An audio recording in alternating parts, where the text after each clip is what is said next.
नमस्कार दोस्तों, आप सभी का हमारे YouTube चैनल ज्ञान भंडार में स्वागत है। दोस्तों, आज हम लोग इतिहास के एक बहुत ही शक्तिशाली और प्रभावी राजा महाराणा प्रताप जी के बारे में कुछ रोचक तथ्य और कहानियों को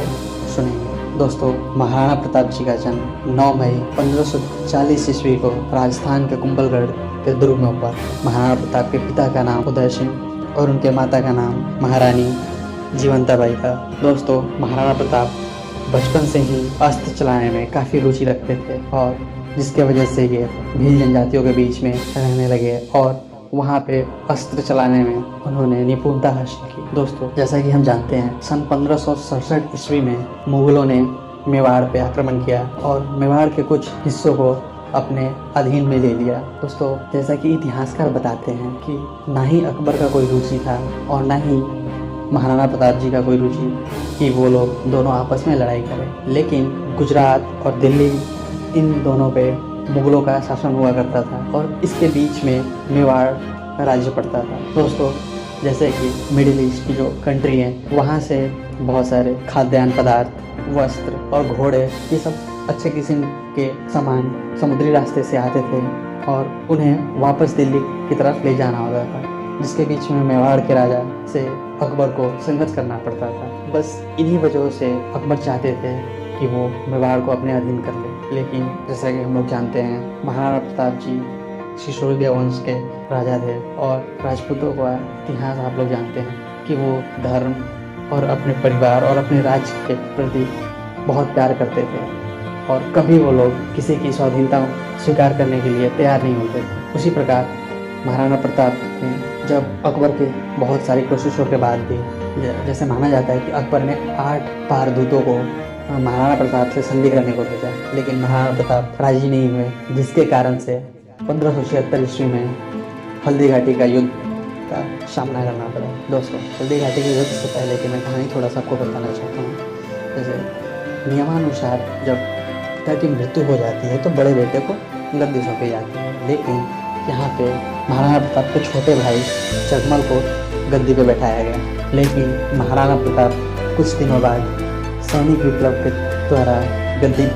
पे बैठ गए और इससे नाराज होकर जगमल अकबर के दरबार में पहुंच गया और अकबर ने जगमल के काफ़ी अच्छे से स्वागत किया और उन्हें कुछ जागीर प्रदान किया। दोस्तों, अकबर को ये मौका मिल गया कि महाराणा प्रताप के बारे में कुछ गुप्त जानकारी हासिल हो जाए, जो कि महाराणा प्रताप से उन्हें लड़ाई करने में काफ़ी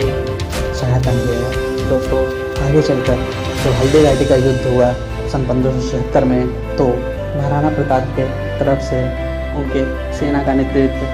हाकिम खां कर रहे थे, जो कि एक अफगानी थे, और अकबर के सेना का नेतृत्व मान सिंह कर रहे थे। दोस्तों, शुरुआती दौर में जब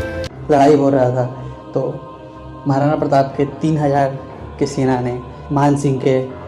5000 के सेना के ऊपर काफ़ी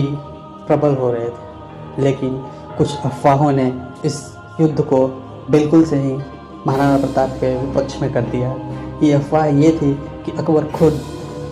सेना का नेतृत्व करने आ रहे हैं और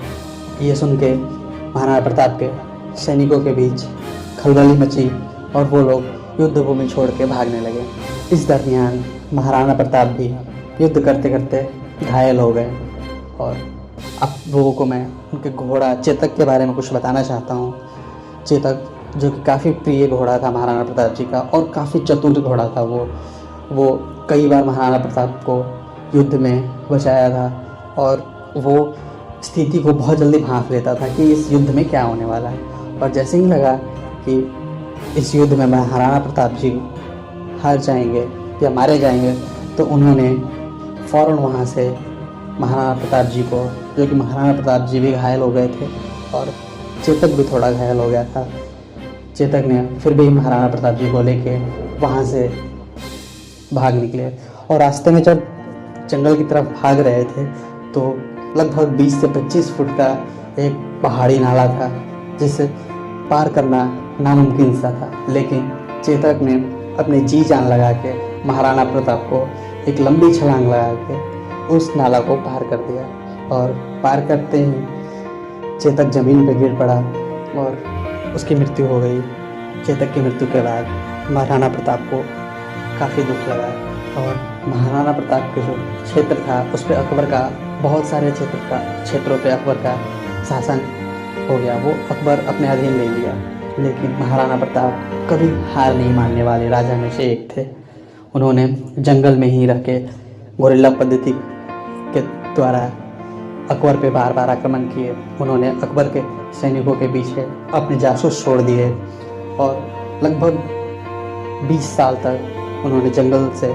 अकबर की सेना को चोट देते रहे। और एक दिन क्या हुआ कि जब